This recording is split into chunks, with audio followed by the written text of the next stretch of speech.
Good afternoon students. Next हम करते हैं, हमने कर लिया था एक्वारीजिया तक। एक्वारीजिया ये होता है हमारा कंसनट्रेट HNO3 और कंसनट्रेट HCl का मिक्सचर होता है 1:3 में। नेक्स्ट है ring test for nitrate ion. Nitrate ion मतलब NO3 negative. NO3 negative ion nitrate ion को डिटेक्ट करने के लिए हम करते हैं रिंग टेस्ट। क्या क्या करना होता है इसमें, ये देखो। Presence of nitrate ion is detected by ring test. Freshly prepared solution of ferrous sulphate is added to aqueous solution of nitrate. जो आपका नाइट्रेट सोल्यूशन होगा उसमें आप क्या करोगे, फेरस सल्फेट का फ्रेशली प्रिपेयर्ड सोल्यूशन डालोगे। ये आपने तुरंत बनाना है, जिस टाइम आप टेस्ट कर रहे हैं उसी टाइम आपने फेरस सल्फेट का सोल्यूशन बनाना है। उस सोल्यूशन को किस में ऐड करना है, आपने नाइट्रेट सोल्यूशन में ऐड करना है।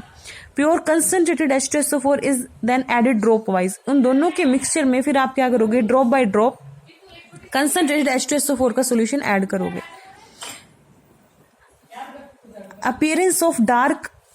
appearance of dark brown ring indicate the presence of nitrate ion। अगर इतना करने के बाद भी दोनों सॉल्यूशंस को आपने मिक्स किया, फिर उसमें आपने क्या करा, कंसंट्रेटेड H2SO4 का सॉल्यूशन डाला। वो ड्रॉप वाइज डालना है, एक साथ ज्यादा अमाउंट में नहीं डालना, ठीक है। ड्रॉप बाय ड्रॉप आप डालो। 2-3 ड्रॉप डालने के बाद आप देखोगे कि अगर ब्राउन रिंग उसमें अपीयर हो रही है, ब्राउन कलर की, ऐसे मान लो ये आपकी टेस्ट ट्यूब है, ठीक है, तो उसमें क्या रिंग्स बनने शुरू हो जाएगी, ऐसे ऐसे रिंग्स आपको दिखाई देगी।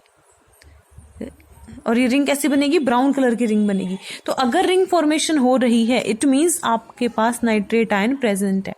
The colour of the complex is due two electron transfer. जो कलर आ रहा है ब्राउन रिंग, उसके पीछे कौन सा फिनोमिना लगता है, इलेक्ट्रॉन ट्रांसफर, ठीक है। तो वहां पे जो रिंग फॉर्मेशन होती है उसके लिए पूछा जाए भाई कौन सा कंपाउंड वहां पे बन रहा है, तो ये भी आपने याद रखना है। वहां पे बन जाता है क्योंकि आपने फेरस सल्फेट का सोल्यूशन भी लिया है, नाइट्रेट सोल्यूशन भी लिया है आपने, एक्वा सोल्यूशन तो वाटर भी है, तो एक कॉम्प्लेक्स बन जाता है वहां पे। ये पेंटा एक्वा नाइट्रोसोनियम आयन, नाम याद रखना है इसका, आयरन, ठीक है। Penta aqua nitrosonium iron +1 oxidation state में आयरन। इसका फॉर्मूला Fe5H2 मॉलिक्यूल NO+2, ठीक है। नेक्स्ट हमारे पास क्या है, फॉस्फोरस के ऑक्सो एसिड्स पढ़ने हैं हमें। फॉस्फोरस के ऑक्सो एसिड, तो ऑक्सो एसिड मैंने आपको समझाए थे कल क्या होते हैं। ऑक्सो एसिड वो होते हैं जिसमें OH प्रेजेंट रहेगा। एसिड है तो H पॉजिटिव रहेगा, तो वो H जो होता है ऑक्सो एसिड में वो ऑक्सीजन के साथ जुड़ा होता है, ठीक है। ये मैं अभी आपको समझाती हूँ। उससे पहले हम एक टॉपिक देख लेते हैं, एलोट्रोप्स ऑफ फॉस्फोरस। फॉस्फोरस के एलोट्रोप्स, ठीक है। तो इट इज पॉइजनस, जो फॉस्फोरस है वो पॉइजनस है, सॉलिड वैक्सी ट्रांसलूसेंट एलिमेंट है। It is insoluble in water but soluble in carbon disulphide. It glows in dark. तो अब इसके 3 एलोट्रोप्स होते हैं, व्हाइट, रेड एंड ब्लैक। तो वो 1 बाय 1 देख लेते हैं। व्हाइट फॉस्फोरस क्या होता है, it dissolves in NaOH in inert atmosphere. ये हमारे पास ये रही इसकी, जो व्हाइट फॉस्फोरस होता है वो होता है P4।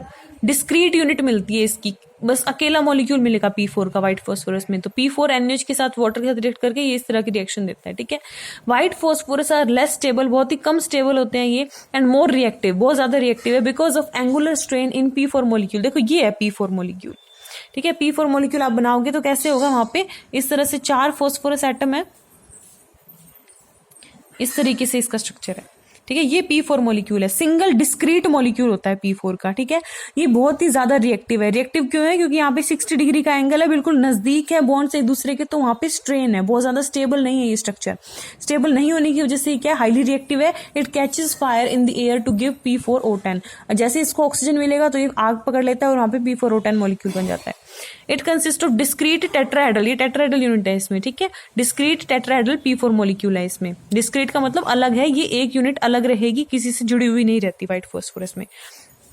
उसके बाद है red phosphorus. Red phosphorus is obtain by heating white phosphorus. अगर व्हाइट फॉस्फोरस को हीट कर दोगे तो रेड फॉस्फोरस बनता है 573 केल्विन टेम्परेचर पे हीट करने पे। When red phosphorus is heated under high pressure it gives black. White को आपने हीट किया, रेड फॉस्फोरस मिलेगा। रेड को फिर हीट कर दोगे तो एक और फॉर्म मिलती है ब्लैक फॉस्फोरस, ठीक है। Red phosphorus have grey lustre and it is not poisonous and insoluble in water as well as carbon disulphide. ये इसकी प्रॉपर्टीज हो गई। Red phosphorus is less reactive than white phosphorus. अगर white वाले से compare करें तो रेड वाला जो है, रेड फॉस्फोरस है, वो लेस रिएक्टिव है। It does not glow in dark, dark में, अंधेरे में ग्लो नहीं करेगा। It is polymeric, consist of chain of P4 tetra. जो अपना व्हाइट वाला था उसमें तो एक ही मॉलिक्यूल मिलता था P4 का, डिस्क्रीट मॉलिक्यूल होता था।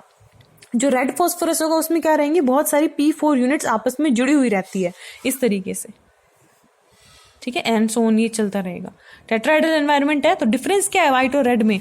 रेड में तो, व्हाइट फॉस्फोरस में तो सिर्फ एक यूनिट रहेगी, यहाँ पे ऐसे लिंक रहती है टेट्राहेड्रल यूनिट्स आपस में बहुत सारे, ठीक है। एक तरह से ये पॉलीमर कह सकते हैं हम इसको। नेक्स्ट है black phosphorus, it has 2 forms, ये 2 टाइप का होता है, alpha black and beta black, ठीक है। अल्फा ब्लैक फोस्फोरस क्या है? Alpha phosphorus is formed when red phosphorus is heated. ये किससे बनता है अल्फा वाला? अल्फा वाला किससे बनेगा? रेड वाले को हीट करने से बनता है, फ्रॉम रेड, ठीक है। रेड फोस्फोरस को हीट करोगे आप तो बनेगा in a sealed tube at 803 kelvin. It has monoclinic and rhombohedral shape दे रखी है इनकी। Beta phosphorus is prepared by white phosphorus, जो बीटा बनेगा वो किससे बनता है? व्हाइट फोस्फोरस से, ठीक है। ये आपने याद रखना एट 473।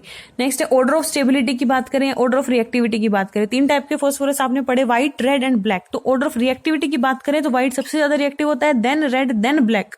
देखिए ऑर्डर ऑफ रिएक्टिविटी है तो ऑर्डर ऑफ स्टेबिलिटी इसका उल्टा हो जाएगा, ये रहा ऑर्डर ऑफ स्टेबिलिटी, ठीक है।